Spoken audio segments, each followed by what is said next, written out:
To the point programme में स्वागत है आपका। आज का विषय है सिद्दी समुदाय। सबसे पहले देखते हैं यह चर्चा में क्यों है।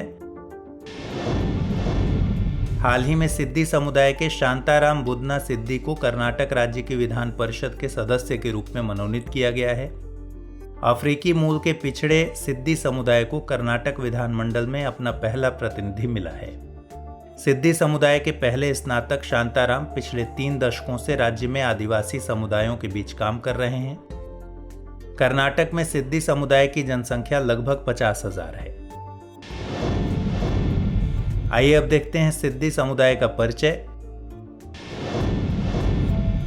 सिद्दी समुदाय के लोग पूर्वी अफ्रीका के बंटू लोगों के वंशज हैं। सिद्दी समुदाय के ज्यादातर लोग भारतीय राज्यों जैसे कर्नाटक, महाराष्ट्र, गुजरात के छोटे छोटे गांवों और हैदराबाद शहर में निवास करते हैं। सिद्दी समुदाय की बड़ी आबादी पाकिस्तान में भी निवास करती है। सिद्दी समुदाय के लोग अफ्रीकी सैनिक और दास यानी गुलाम के रूप में भारत आए थे। इन्हें मूल रूप से हबशी के रूप में जाना जाता था, जो एक फारसी शब्द है जिसे एबिसीनिया में बोला जाता था। एबिसीनिया इथोपिया का पूर्व नाम था।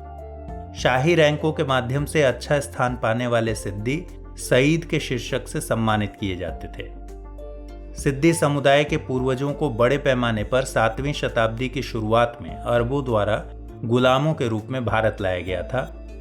जो सैनिक के रूप में आए थे वे मध्यकालीन दक्कन के विभिन्न राज्यों में सैन्य प्रमुख हो गए थे। इन्हें पुर्तगालियों और अंग्रेजों द्वारा भी गुलामों के रूप में भारत लाया गया। इनमें से कई गुलामों को 18वीं शताब्दी में मुक्त कर दिया गया था। इसके परिणाम स्वरूप सिद्दी जंगलों में रहने चले गए। सिद्दी कर्नाटक के उत्तर कन्नड़ जिले में निवास करते हैं।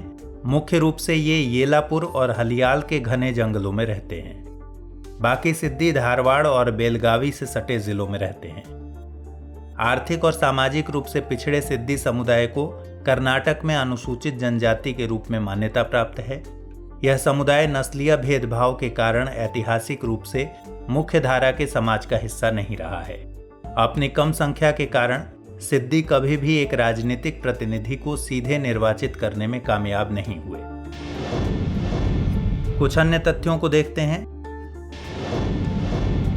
भारत में ज्यादातर सिद्दी समुदाय के लोग सूफी मुसलमान हैं, जो संभवतः मुगलों से प्रभावित हैं। मुस्लिम सिद्दी समुदाय के पूर्वज मुगलों के दरबार में सेवा करते थे, लेकिन कर्नाटक में सिद्दी मुख्य रूप से कैथोलिक हैं, जिन पर संभवतः उनके पूर्वजों के पुर्तगाली और गोवा के मालिकों का प्रभाव है। आइए अब देखते हैं आज का अभ्यास प्रश्न। सिद्दी समुदाय के संदर्भ में निम्नलिखित कथनों पर विचार कीजिए। हाल ही में सिद्दी समुदाय के शांताराम बुदना सिद्दी को कर्नाटक राज्य की विधान परिषद के सदस्य के रूप में मनोनीत किया गया है।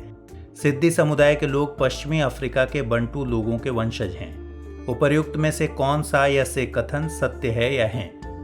केवल एक, केवल दो, एक और दो दोनों, इनमें से कोई नहीं। इस प्रश्न का सही जवाब है ऑप्शन ए, केवल एक। हमारे वीडियो अंग्रेजी में देखने के लिए फॉलो करें हमारा ही दूसरा YouTube चैनल दृष्टि IAS इंग्लिश।